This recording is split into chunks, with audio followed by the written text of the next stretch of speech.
एक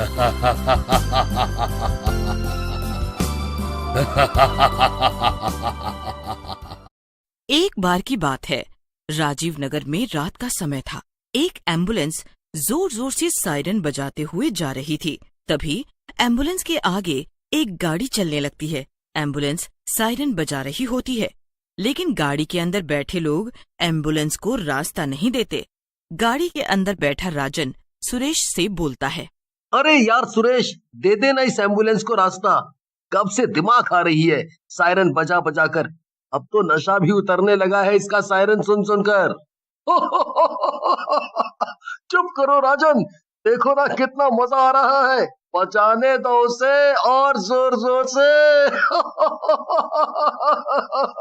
सुरेश की बात सुनकर राजन चुप हो जाता है, लेकिन तभी एम्बुलेंस उनकी गाड़ी को ओवरटेक करके आगे निकलती है और रुक जाती है। सुरेश को भी एकदम से ब्रेक लगानी पड़ती है।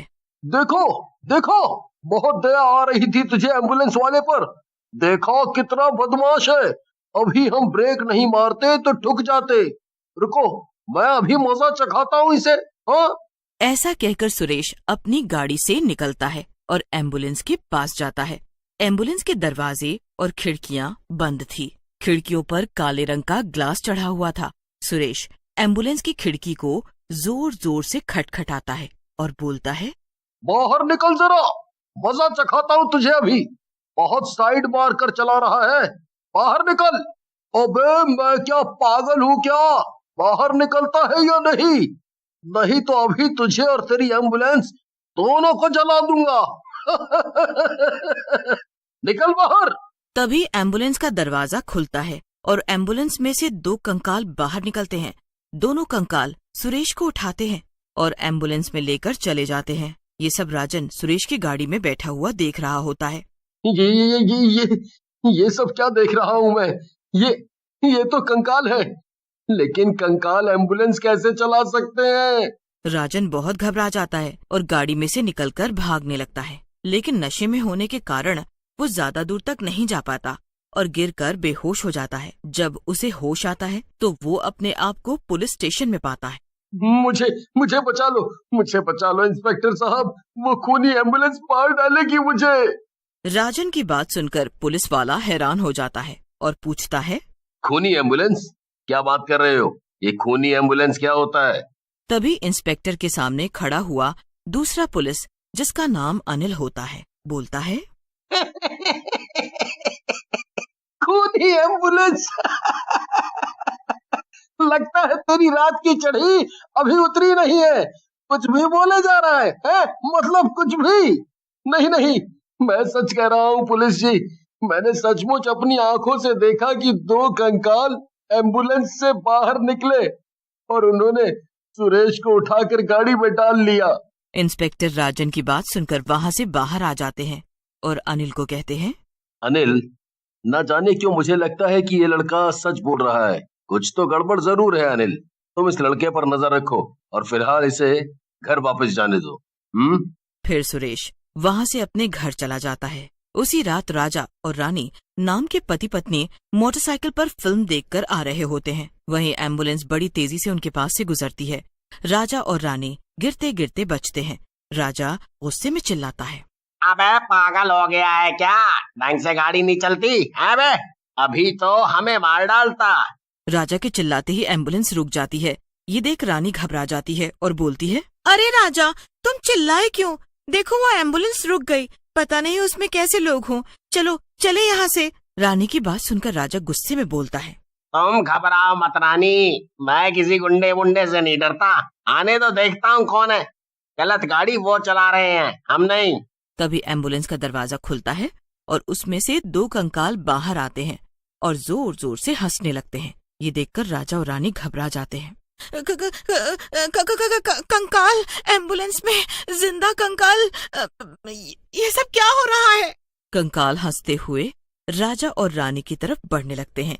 ये देखकर राजा बोलता है, रानी तुम यहाँ से भाग जाओ, ये शैतानी कंकाल लगते हैं, ये हमें मार डालेंगे। इससे पहले राजा और रानी वहाँ से भागते कंकाल उन दोनों को पकड़ लेते हैं और एक कंकाल हंसते हुए तुम दोनों ने हमें रोका है और अब यहाँ से जा रहे हो। ऐसा नहीं हो सकता। ऐसा कहकर कंकाल राजा का सर उसके धड़ से अलग कर उसका खून पीने लगता है। ये देख रानी जोर जोर से रोने लगती है। नहीं नहीं नहीं, मत मारो मेरे पति को, छोड़ दो उन्हें, मत मारो। लेकिन कंकाल रानी को भी मारकर उसका खून पी जाते हैं और वहां से चले जाते हैं। अगली सुबह पुलिस को राजा और रानी की लाश मिलती है। दोनों की लाश देखकर इंस्पेक्टर अनिल से बोलते हैं, हे भगवान, मैंने अपनी पूरी जिंदगी में ऐसी लाश नहीं देखी। किसी ने कितनी बेरहमी से मारा है इन दोनों को। सही कह रहे हो आप सर, लेकिन किसने इन्हें मारा होगा? फिर पुलिस राजा और रानी के घर वालों को उनकी लाशें दे देती है। उसी रात इंस्पेक्टर और अनिल शहर का दौरा कर रहे होते हैं। तभी वो खूनी एम्बुलेंस उनकी गाड़ी से गुजरती है। इंस्पेक्टर, जो कि गाड़ी चला रहे होते हैं, एम्बुलेंस को रास्ता दे देते हैं। अनिल और इंस्पेक्टर बातें करते हुए जा रहे होते हैं। तभी उन्हें एक रोती हुई बुढ़िया दिखती है। ये देखकर इंस्पेक्टर और अनिल बुढ़िया के पास जाते हैं और उसे पूछते हैं, क्या हुआ अम्मा, ऐसे क्यों रो रही हो? क्या बात है? किसी ने कुछ किया क्या आपके साथ? बेटे, मेरे पोते को वो एम्बुलेंस उठाकर ले गई। बुढ़िया की बात सुनकर इंस्पेक्टर और अनिल दोनों हैरान रह जाते हैं और बोलते हैं, अम्मा, हमें आप पूरी बात बताओ। कौन सी एम्बुलेंस और क्या हुआ तुम्हारे साथ? पूरी बात खुलकर बताओ। इंस्पेक्टर के कहने पर बुढ़िया दोनों को अपने साथ हुई पूरी घटना बताती है, जिसे सुनकर इंस्पेक्टर और अनिल दोनों हैरान रह जाते हैं। अनिल इंस्पेक्टर से बोलता है, सर, हो ना हो ये कोई शैतानी चक्कर लगता है मुझे। लगता है हमें किसी तांत्रिक की मदद लेनी चाहिए। अनिल, तुम भी कैसी बातें करते हो? भला आज के जमाने में भी कोई ऐसी बातें करता है? मुझे लगता है ये कोई गैंग है जो कि ऐसा कर रहा है। तुम एक काम करो, अम्मा को इनके घर छोड़कर आ जाओ, मैं देखता हूँ। फिर इंस्पेक्टर अनिल को अम्मा के पास छोड़कर एम्बुलेंस की तलाश में आगे जाते हैं। काफी देर तक घूमने के बाद भी एम्बुलेंस का कुछ पता नहीं चलता। लगता है पुलिस को देखकर अनिल के शैतान छिप गए हैं। अनिल भी कैसी कॉमेडी करता है। लेकिन तभी इंस्पेक्टर की नजर एक हाईवे पर खड़ी एम्बुलेंस पर पड़ती है। इंस्पेक्टर एम्बुलेंस के पास जाकर गाड़ी रोकता है और एम्बुलेंस के पास जाता है। एम्बुलेंस से कुछ खाने और चबाने की आवाजें आ रही होती है। ये इतनी रात को एम्बुलेंस में कौन खा रहा है?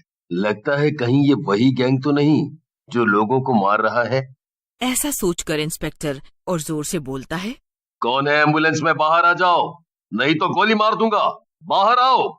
इंस्पेक्टर की बात सुनकर एम्बुलेंस में से खाने की आवाज बंद हो जाती है और दो कंकाल बाहर निकलते हैं और जोर जोर से हंसने लगते हैं। हमें गोली मारेगा? मार मार। हम तो पहले से ही मरे हैं। हे भगवान, ये तो सचमुच के कंकाल हैं। इन पर तो गोलियों का भी असर नहीं होगा। लगता है आज मेरी मौत पक्की है। भगवान, भगवान कुछ करो। तभी वहाँ अनिल आ जाता है। उसके साथ एक साधु बाबा भी होते हैं।